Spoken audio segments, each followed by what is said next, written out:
Admiral Kizaru, kailangan na ng tulong? St. J. Garcia Saturn, sasali na sa laban. So may lumabas na nga tayong update para sa chapter 1093 ng manga ng One Piece.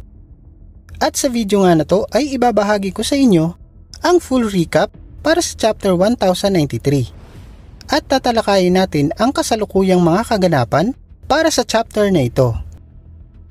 Magsisimula ang chapter nang ipinapakitang pinapaikot-ikot ni Luffy itong si Kizaru.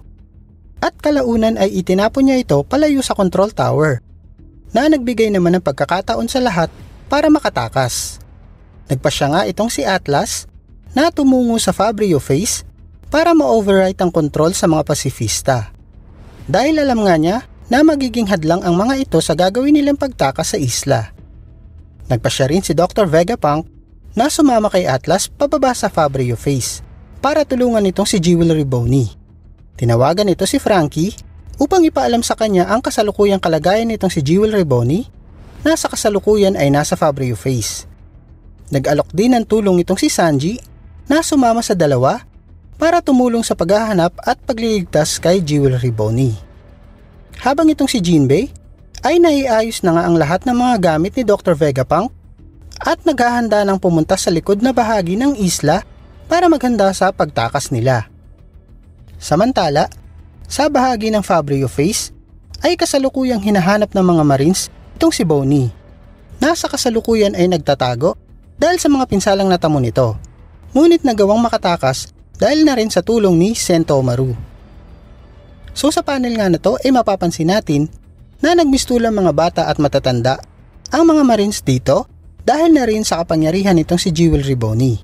Samantala, sa bahagi ng Labo Face ay nagaganap naman ang laban nila Zoro at Lucci.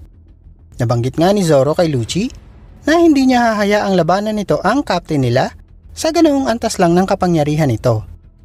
Sumagot naman itong si Lucci na worth nga daw na patayin ang number 2 sa crew ng isang Yonko. Samantala, ay mabalik na nga tayo sa laban ng Luffy at Kizaru. Makikita nga natin na tumilapon nitong si Kizaru papunta sa karagatan. Ngunit nagawa nitong lumipad pabalik kay Luffy gamit ang kapangyarihan niya at gumawa ito ng mga light clones ng sarili niya para atakihin itong si Luffy. So para itong improved version ng teknik niya which is ang Yasa Kanino Magatama. Nagawa nga nitong mabigyan ng pinsala itong si Luffy gamit ang kanilang mga light swords. Ginamit ni Luffy ang Gomu Gomu no Dawn Stamp para atakihin ang lahat ng clones ni Kizaru. Ngunit napansin nga niya na wala na doon ang totoong Kizaru. Dahil bumalik ito sa control room para patayin itong si Dr. Vegapunk na sa kasalukuyan ay nakatakas na at nagmamadaling patungo na sa lower stratum para mailigtas itong si Jewelry Boney. Napagtanto nga ni Kizaru na wala na doon sa control room itong si Dr. Vegapunk. Lumipad itong si Kizaru patungo sa kinaroroonan nitong si Dr. Vegapunk na sa kasalukuyan ay lula ng isang sasakyan na tinatawag na Vegatank.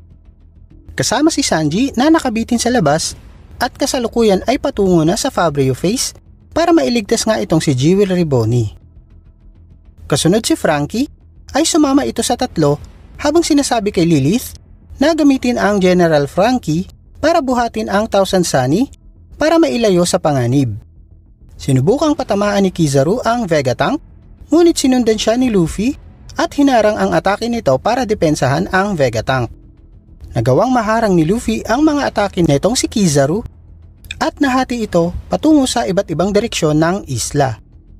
Dahil nga dito ay nagawang makarating ng Vegatank sa Fabryo Face ng ligtas.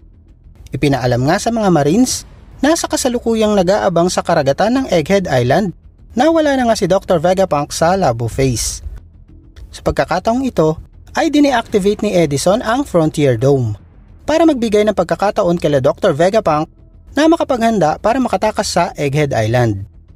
Magtatapos ang chapter nang magawang ma-overwrite ni Atlas ang command ni Kizaru sa mga pasifista at magbigay ito ng utos na lipulin ang lahat ng mga Marines na kasalukuyang nasa isla.